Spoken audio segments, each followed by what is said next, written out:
This is the Cubs Postcast, your instant game reaction for the Chicago Cubs. Part of the Locked On Podcast Network. Your team every day.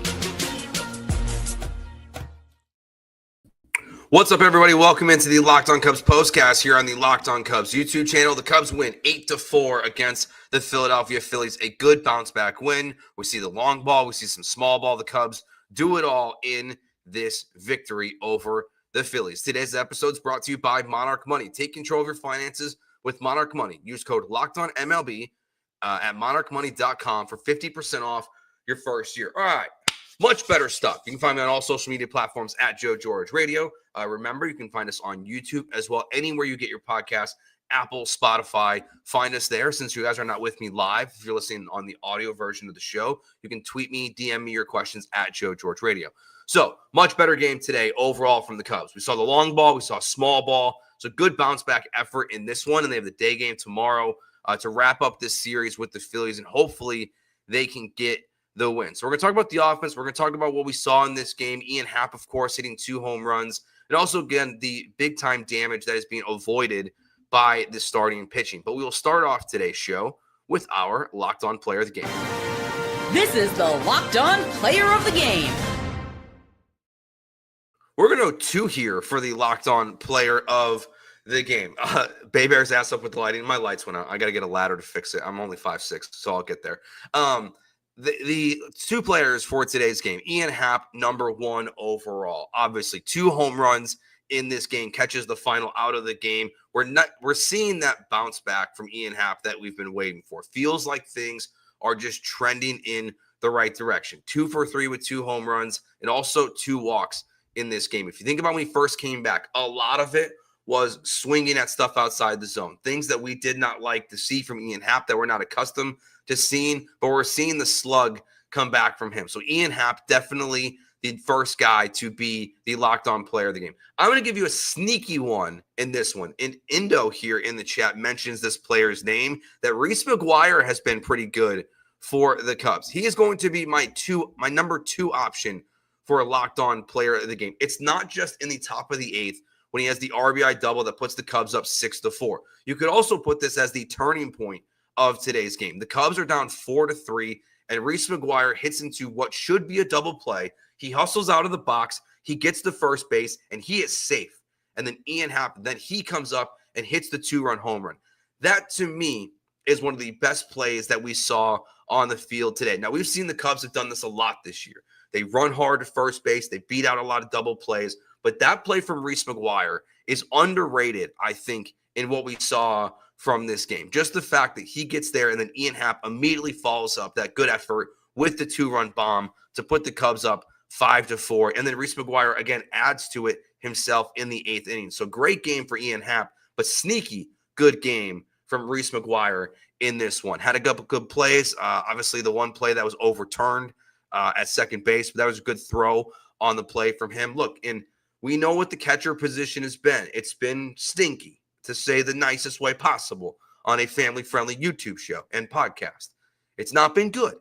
So Reese McGuire has been a pleasant surprise at times for the Cubs, especially on days when he replaces Carson Kelly. He's contributing well. He's solid behind the plate.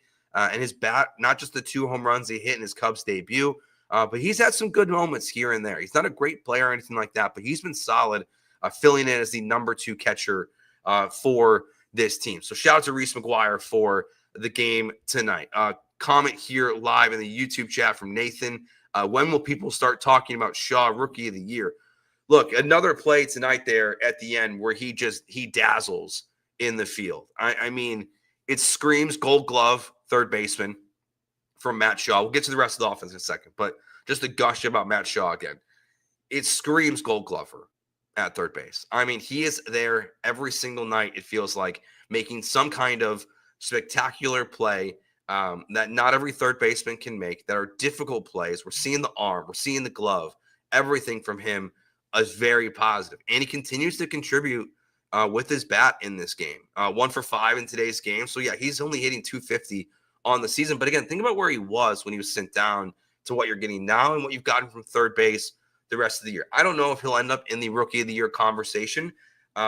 there's a good chance he will if the Cubs win the NL Central and are one of the top 3 or 4, like top 3 teams in the National League. He will get recognition for what he's doing. So it wouldn't shock me if Matt Shaw, if he can get the offensive numbers to come around, if he will not get into that conversation at some point this year. But he's putting himself in position, in my opinion, to put himself in the Gold Glove conversation as a rookie. Because, again, he just makes fantastic plays on a nightly basis for the Chicago Cubs at third base. So a couple other things from this game. The long ball obviously is there again for the Cubs. Ian Happ, 2 home runs. Michael Busch, home run. Dansby Swanson, home run. Michael Busch is having a stellar road trip. I'm not there yet, but I am very, it does feel like his home road splits have to be pretty dramatic in terms of what he does. Like, you think about his big moments this year, they've all come out on the road, whether it's like this recent stretch, what he did in the Dodgers series earlier this year, a lot of big moments at home. He continues to me to, again, prove that no matter who's on the mound, he should be in the lineup every single day. I know it's against a righty today, but he just continues to go out there and hit the ball very well this season. It's a great move by the Cubs to add him. He's hitting 267 on the season. Yes, it's only 1 hit in the game, but it's a big one. And he crushed it. Dansby crushed his, too. That thing was 409 to deep center. That was a good tone setter from this game. Other thing from the offense that was very important is they responded when they needed to. The Phillies were answering the Cubs' runs. And it kind of felt like the way the vibes have been going as of late, like I know a lot of Cubs fans don't feel great about this recent stretch of baseball. That's totally fair, I think. A lot of times I think people have been overreacting, but this recent stretch, I get the frustration with it. But today, you see the Cubs where they get the lead, the Phillies respond, they tie it back up, then they get the lead. The Phillies start to close the gap, and then they just push over the edge there in the 8th inning. So that to me is a huge positive too, seeing the offense come through. And we talked about this on yesterday's postcast show. If you missed it, though, a lot of focus for me about this offense right now has been on relying too much on the long ball. I feel like the Cubs have got away from what they did great, and that was small ball offense. That they have guys who can play small ball, whether it's Tucker and Happ and Suzuki and PCA. Like, they don't have to hit home runs. Yes, they have 5 guys with more than 10 home runs on the season, but they also have a lot of guys that can go station to station. And that's what we saw when the Cubs broke this thing out in the top of the 8th. Nico Hoerner gets the single. Reese McGuire gets the RBI double that brings him in. So it's 6-4 Cubs. Then Tucker gets a single that scores McGuire. Seiya Suzuki hits a single that makes it 8-4. So it's all small ball there in the top of the 8th. So you've got that mix and match of opportunities. And yes, like any baseball game, they left some on the table. Kyle Tucker left one on the table in this game with a pretty ugly strikeout. One he definitely wants back, I would imagine, because that thing was outside the zone. He knew it, just couldn't stop his swing. You kind of tell it was ugly. PCA in the first inning, obviously, first and third, hits into a double play. So you did have some missed opportunities in this game, but you can't ask for perfection. You scored 8 runs. If you put that many guys on base, it's not going to be perfect every time, but at least they got it done in the 8th inning, because it just feels like the Cubs have been missing that drastically so far, or at least of recent stretch so far at this point in the season. All right, we will take our break here on the Locked on Cubs podcast, postcast on the Locked on Cubs YouTube channel. We'll get to your questions and comments here in the chat. We'll talk about what we saw from Colin Ray. Again, an excellent performance from the Chicago Cubs bullpen. We'll get all of that next year on the Locked on Cubs postcast. Get the supplies you need from the site made for the skilled trades, Supply House. Whether you're in plumbing, HVAC, or electrical work, Supply House is the reliable way to order products online. Their easy-to-use website is packed with helpful resources and the latest product info to help you get the job done right. Plus, with a complete inventory of over 200,000 parts from 400-plus top brands, you'll find exactly what you need delivered fast from coast to coast. If you need help with an order, Supply House offers expert support and industry-leading service, so you'll always be talking to a real person. And for trade pros looking for an extra edge, their free Trade Master program offers exclusive perks like a dedicated phone line, free shipping, and discounts on every order. Thousands of skilled professionals are already taking advantage, and now it's your turn. Join the Trade Master program today at supplyhouse.com/TM and start ordering plumbing, HVAC, and electrical supplies with just a few clicks.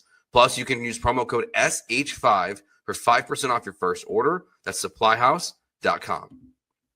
Today's episode is also brought to you by Monarch Money. Ever check your bank account and wonder, where did all my money go? Between dining out, online shopping, and entertainment, it's easy to lose track. That's where Monarch Money comes in. your personal CFO, giving you full visibility and control over your finances. Monarch Money isn't just a budgeting app. It's a complete financial command center so you can track all your accounts, investments, and spending in one place. So you stop just managing your money and start building wealth. When you use Monarch Money, you can track us, like I said, everything in one account. We all think about how we use our streaming accounts right now. You have 4 or 5 different ones. Think about that with your money and being able to use all of it in one place. So take control of your finances with Monarch Money.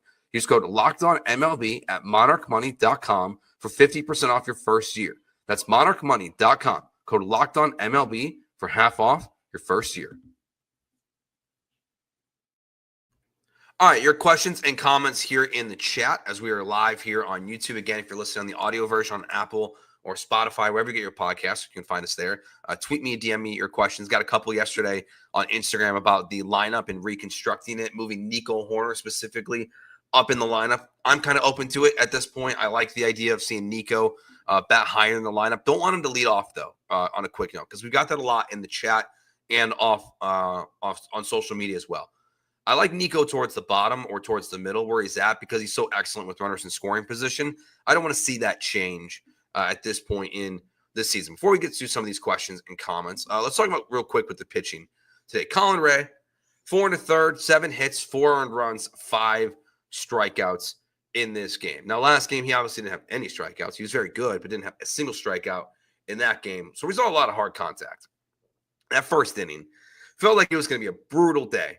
Where honestly, in the first inning, my initial thought was the Cubs are going to have to score at least 6 runs to win the game, if not more, because he had the rockets Ian Happ from Trey Turner, multiple singles that were ripping through the infield, and we saw him get hit around a little bit.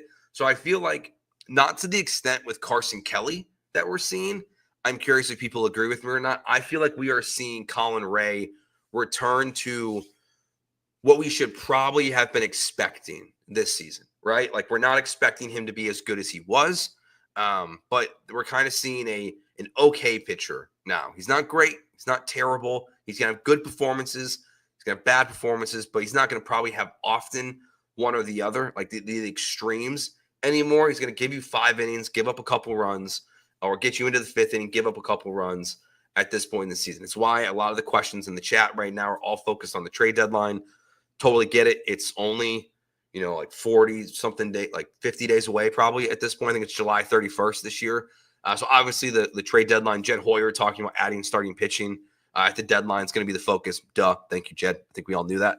But Colin Ray is kind of hitting that balance. Now, we did get an update quickly here on Shota as well. So he pitched, I think they said, Craig Counsell said it was 26 pitches in 2 innings because he got out of work pretty quick. He immediately went to the bullpen on a backfield, threw 15 pitches or so, they said, and got up to that 40 pitch count that they were looking for. The update is that he's going to pitch again in 5 days, so on his 5-day rest in Arizona.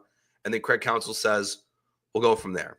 So does that mean that you could see Shota back in 10 days? Maybe. Maybe we will see Shota back in 2 more times through the rotation. We'll see him back for the Cubs because they need him. They need him back. Even before they add, or even when they add starting pitching at the deadline, because they will, they need him back. So that's a positive update. Assuming everything, he's feeling well today. Craig Counsell will have an exact update on that. I'm sure we'll get more on that as the kind of day goes on and into tomorrow, since he is in West Coast time. But hopefully Shota's feeling well. He'll get back very, very soon. All right, couple questions here in the chat. Let's see. Question about adding Kyle Schwarber at the deadline. No, I would love it. I miss Kyle Schwarber. He's one of my favorite Cubs players of all time. No room for Kyle Schwarber on this team unless you're going to trade Ian Happ away because, well, where is he going to play? Like Schwarber's not going to go back to catching. So he's going to be your DH, and you have a DH in Seiya Suzuki. And you're not trading Seiya away. So, no, Schwarber's not the guy. That's why I think it's really hard to add to this lineup. Again, like I said this a couple times. I think it's really challenging to see the Cubs adding to the lineup to a star player or anything like that, unless you were to find a third baseman that you're willing to move on from Matt Shaw for. But I don't think that exists out there in baseball right now. Chris Sale being talked about a lot. I know it's been a local radio topic as well, and people asking about that in the chat. Yeah, I mean, if Chris Sale was willing to come back to Chicago and put on the blue and red and white instead of the White Sox pinstripes that he used scissors on, gosh, I'd love that. I can't believe where the Braves are right now, but if Chris Sale were ever to be an option for the Cubs, that's obviously the guy who's number one on your list. I mean, he's number one on any list. He would be the best player available at the deadline by a mile. Paul Skeens is not getting traded. Chris Sale, 1 year rental, I believe it is, for his contract. You have to do it. Give up whatever it takes. You have a lot of top prospects. The Cubs are built to make a big trade. They're built to make a big trade at this point in the season if they want to. So yeah, I would love to see it, honestly. If it was at all possible, that would be huge for me. Other couple questions. Chapman might be on the table. Yeah, I think we'll see. Chapman's an interesting one. I'm guessing we're talking about Aroldis Chapman here. I kind of poo-pooed it the last time we talked about it. I think Palencia still, to me, is the guy. He's earned the job, but if you do not believe in him totally, about him as, your guy in the ninth inning, you might look at a closer option. I don't think we'll see Aroldis Chapman become a Cub this year again, for a lot of reasons, but I just don't see that being the case. So a couple more things. So let's get back to today's game. We'll get a couple more questions and comments in before we wrap up. Other thing with this game that they keep just rolling through, very positive, and I just feel like it's getting missed. We focus on, like, I have this Google Doc that I do my show prep on. I'm taking notes throughout the game, and I have it highlighted in red that the Cubs bullpen has given up 8 earned runs or more 4 times this season. That's from a while ago, but I keep it on there just in case the disasters are happening again. But they're not. The Cubs bullpen continues to be excellent.